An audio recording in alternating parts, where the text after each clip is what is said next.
We have so far reached out to 25 schools with over 13,000 students. Our mission is bigger. We want to reach at least 1.5 million young people by 2030. Hello and welcome to the Circularists. And this episode, I'm delighted to be speaking with Nyombi Morris from Uganda. Nyombi, welcome. Welcome to the Circularists. Thank you for joining me. I'm really excited that we're about to share your story because it's impacted me greatly, and I'm sure it will other people. So I'm going to, in a minute, hand over to you to tell us your story, but I'll just summarize by saying that what I've learned recently from you is that your journey began in eastern Uganda, where at the age of 10, you were forced due to flooding to flee that area with your family as climate migrants. And you moved to Kampala, which was a very different environment for you. So you left your friends and your natural environment of farming and moved to a very different atmosphere where you had to start over. So over to you. Would you take the reins and talk us through your journey and your work, which is incredible? Yeah, thank you so much, Karen. Greetings, everyone. My name is Nyombi Morris, and I'm a youth environment activist from Uganda. I'm really so happy to be here with you. Like you said, I am a migrant, and I'm so proud that I happen to be in this environmental space. As it was at the age of 10, that was back in 2008, we were displaced by floods in eastern Uganda, in a district known as Butaleja district, with over 400 people forced to leave.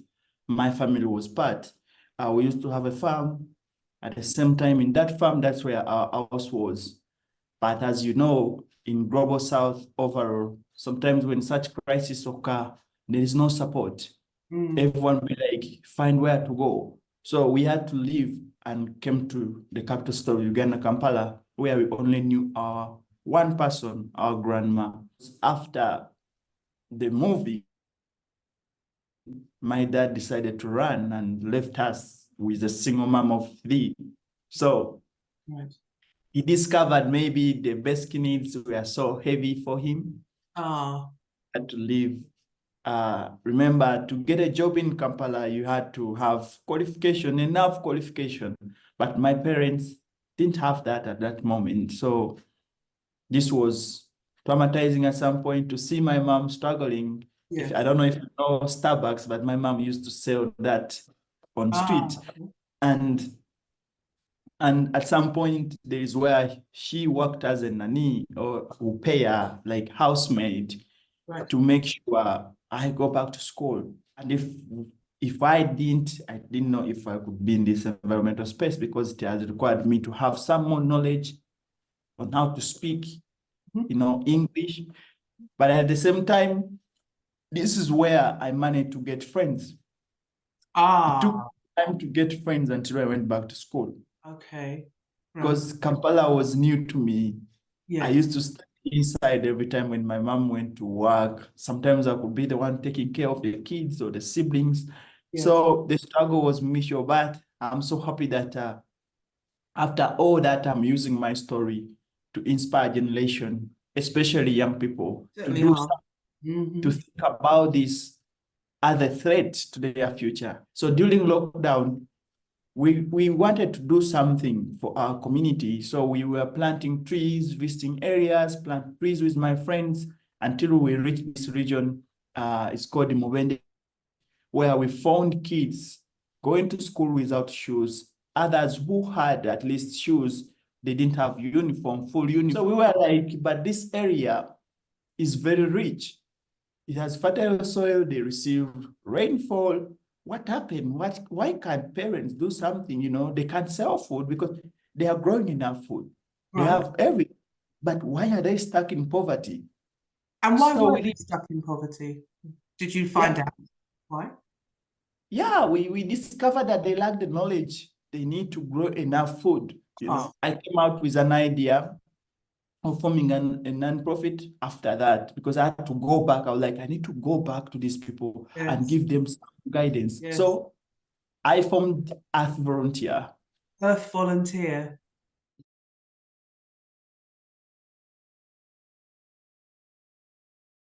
I named it Earth Volunteers, with a mission to bring together young people to learn, understand climate change, and go back and do something on their own.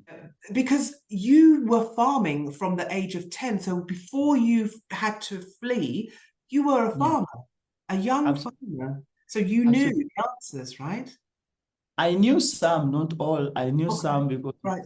I used to be supportive to my parents. I could go grow my own food. You know, as when you are young, you'll be like, I want to plant something also. Yeah, So beautiful. I used to, that thing is still in me even today. Amazing. Why? It is because whether we want it or not, Generation Z is going and Generation A is coming. So the impacts are going to affect these young people more than us. Right, right. At least for us, we have been having social media, internet, to be curious, to understand. There is Fridays for Future movement, a movement that have empowered so many young people to understand. But in their generation, who is going to be there? Right. It is going to be about them. Yes. So we exclude them if we don't give them enough support to understand that actually environmentalists starts with me doing something in my small little time I have. Yes. Then we are not ready for them to be in the future. When I formed this, we started doing different activities like tree planting with over 50,400 trees have been planted in 18 Uganda forest reserves since 2021. And we have got some accolades we got one from Doha Debate. We got another one in 2022 from CNN that was sponsored by Rolex. So yeah, it has been a very wonderful journey. We have so far reached out to 25 schools with over 13,000 students. Our mission is bigger. We want to reach at least 1.5 million young people by 2030. Are you the mastermind behind all of this? Yeah, I am. It is because of my story. Sometimes I'm like, if my parents knew about this climate crisis in the first place, in first hand, maybe they wouldn't just leave, like, because the land is now taken over by water, so we have to leave. No, sometimes there is an option. Another way. So I am the mastermind, and I believe this is going to be replicated everywhere in the world, because in Africa currently we don't have climate education in school. Yeah, so that's why when I formed this and I realized climate education was very crucial, especially to communities that are heavily impacted. We have areas, like we have regions that are very, very vulnerable. Where I came from in Eastern Uganda, in Western Uganda, in Northeastern Uganda. And this one is very terrible because in 2022, we lost over 900 people. 900 deaths? Yes, in 2 months, June and July 2022, there are reports, you find them there. Kalamoja region lost over 900 people due to starvation. There is no rainfall. There is no rainfall. People can't grow food. Like, we went there, we created awareness, we delivered some food, and some people started supporting. So we were so happy that the world was woken up by our call. But that is not enough. People need to understand this crisis, how it was caused, and what they can do. Instead of them moving from one place to another, pushing areas to raise the cost of living. You know, we are seeing this in the capital city of Uganda today. You cannot survive here unless you have daily source of income. You cannot survive. Yeah, so when I realized this, I had to reach out to different people. And this is when I reached out to UNICEF Zimbabwe to help me with a book that they had published in 2008. This is called Our Changing Climate. It was there, no one was using it. So they gave me a copyright and they allowed me to edit and add in more information that is valid for our areas. And this is the book we are distributing most of the time. I'm curious to ask you something, Nyombi. You are such a force, and your journey has equipped you with this drive and this quest to know and to help others to know. Answer me this.